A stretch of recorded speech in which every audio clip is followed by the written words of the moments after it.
glad no matter what? Glad no matter what? What about just glad more often? What about glad sometimes? Nope, glad no matter what. I want to tell you what glad no matter what is not. It's not about feeling glad when you don't. How annoying. It's about what I call practical gladness, where you find and feel the glad parts in as many of your feelings as you can, and you transform the other ones. And that, when we do that transformational change work, it puts us into what I call the marvelous messy middle. And in the marvelous messy middle, we feel all the feelings. Most of us were not taught how to hold or have multiple feelings. I myself was raised in a family where you could have one feeling at a time, and you had to go to your room to have it. And you had to come out feeling better, no matter how you felt. And so I've really become somewhat of a feelings expert, and I am so glad about that because it's taken so many years. And I want to share with you, I grew up in Minneapolis, Minnesota. Minnesota is also called the state of denial. It's a wonderful place. It was a wonderful place to grow up, and I had such a wonderful family and parents that loved me and an older brother who was my best friend. And then when I was 7, something absolutely terrible started happening. My brother started abusing me, sexually and physically and emotionally. And I couldn't understand how my beloved brother had become seemingly a monster overnight. Well, many years later, we found out that he was in turn abused by the next door neighbor, who then went on to abuse all the other boys in the neighborhood. So it was a devastation. It was an absolute devastation. And to escape it, I lived inside my imagination. And I built worlds to live in other than the one I was living in. And I also built a little spot in the apple tree branches in the backyard and clambered up there every day with books and treasures and, hid up there. And perhaps even more important than that, I found an incredible mentor who became my best friend when I was 10 years old. And he lived in the neighborhood, and his name was Mr. Boggs. And he called me his twirly friend because I used to do wheelies in his driveway. And he just loved me. And he invited me in to his home, and he said, I want to teach you to look close, so I'm going to buy you a microscope. And I want to teach you to look far, so I'm going to buy you a telescope. And he was just, it was a safe place, and it was someone who loved me, and it was someone who saw my creative gifts. And then Mr. Boggs got really sick. And my mom said, you need to be prepared. Mr. Boggs is probably not coming back. He's 80 years old. He has a lot of health conditions. And I said, well, then I need to create something for him every day he's in there. And I did. And for over a month, I sent something every day. And he did get out. And he said, I think you saved my life. He said, no one else called or wrote while I was in there. And I had to get out to see you. And I immediately thought, wow, if I could do that for Mr. Boggs, what might I be able to do for the world? And I ran in the house and said, Mom, I'm supposed to be a beacon of hope and write books for the world. And she said, eat your peanut butter sandwich. But I wrote my first book that summer of my 10th year, and then I was not published until I was 35. And in that span of time, I practiced a lot of procrastination, a lot of perfectionism, a lot of avoidance, a lot of wild living, a lot of joyful living, a lot of succulence, and a lot of adventures. But I really didn't turn toward my original dream and purpose again until my mid-30s after a suicide attempt. This is another transformation. I had had flashbacks to the incest, and I hadn't eaten or slept in 2 weeks, and I was desperate. And this next part is funny, and you have permission to laugh. I decided to commit suicide. And I did not know that you had to blow the pilot light out in an oven. So I put my head in the oven, just turned it on and put my head in the oven, and I got really hot and smelled like pizza and got a headache. And I actually thought, am I dead? Is this what it's like?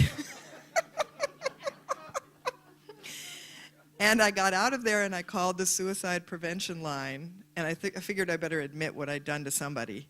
And this woman said, did you really want to die, or did you just want the pain to end? And I said, oh, I just wanted the pain to end. And she said, well, get yourself some therapy. And earlier in the 60s, my parents had taken us to therapy. And it was very unusual. My dad was a traveling salesman without much money, and nobody went to therapy. And we went to therapy, and unfortunately, we got a bad therapist who let me sit on his lap and told my parents I was a seductive little girl and that anything in the family that had happened was my fault. And I heard this through the door. So that was an incredible thing to transform. And only recently have I been able to forgive that therapist. So here I was going to therapy again, which was very scary for me. And it led to about 20 years of therapy and group therapy and all kinds of fabulous things and the real healing journey that, that I'm still on today. So transforming loss and change into gift and opportunity. So how do we do that? I want to talk a little bit about that today with you. And I think it's probably one of the biggest foundations of being able to do that is living as a self-loving and exquisitely self-caring person. And I want to say what I mean by self-love, because people hear it and they think it's selfish, it's self-absorbed, it's narcissistic. It's absolutely none of those things. Some years ago, I was in an elevator, got into an elevator in New York City, and there was a guy with the best energy I'd ever seen. I mean, I was practically staggered backwards because of his energy. And I looked at him and I said, wow, you have the best energy. And he said, thank you. He said, I'm so in love with myself. And I thought, can he say that? And then I thought, why am I not saying that? And why am I not living that way? And so I started practicing saying, I'm so in love with myself. And I went home that night and decided to wake up in the morning hugging myself.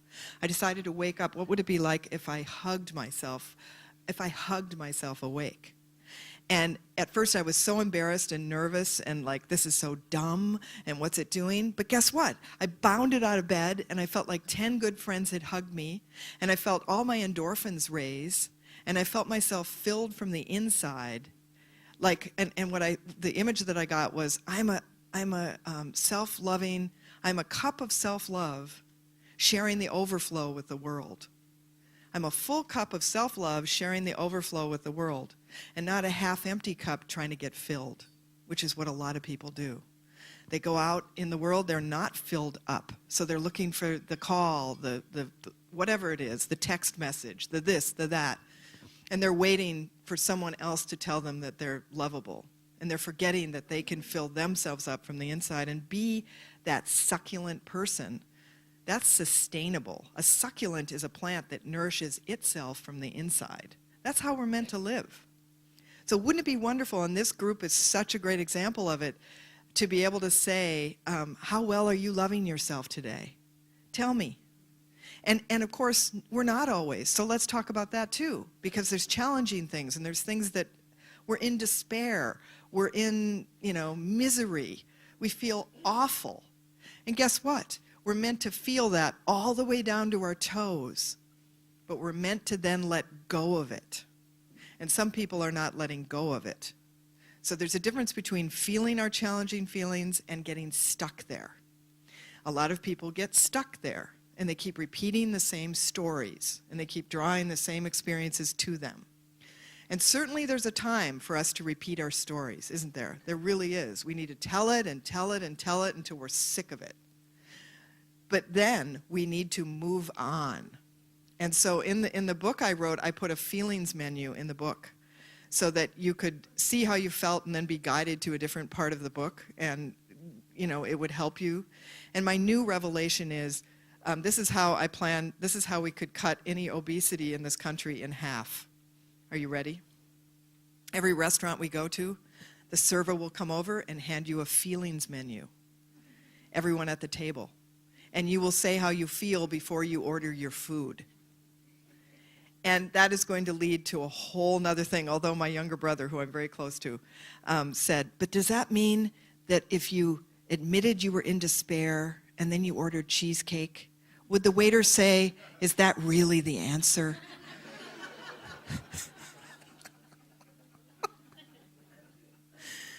Oh my goodness. So another, besides self-love and what I call exquisite self-care, and besides feeling what you feel and moving on, we all have a wise self inside of us, an intuitive, wise self. Everyone in this room has it. Everyone in the world has it.